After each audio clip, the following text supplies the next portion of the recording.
யாரு? தந்தை பெரியாரின் பகுத்தறிவு கருத்து. வேப்ப மரத்தின் உச்சியிலே பேய் இருந்து ஆடுது, போகாதே தெருவுக்கு என்று உன்னை அச்சைப்படுத்துவான், உன்னை பயப்படுத்துவான்.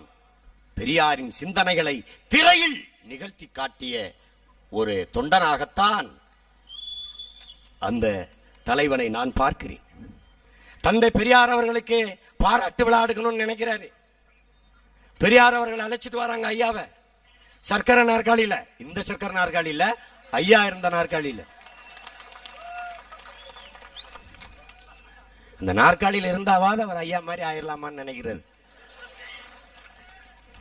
நாற்காலி ஒண்ணுதான், இருக்கிற ஆளு வெவ்வேறு.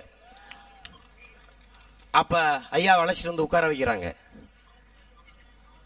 அன்றைக்கு தமிழக முதல்வர் ஐயா எம்ஜிஆர் அவர்கள் பேசுறாங்க. எனக்கு 2 தலைவர்கள்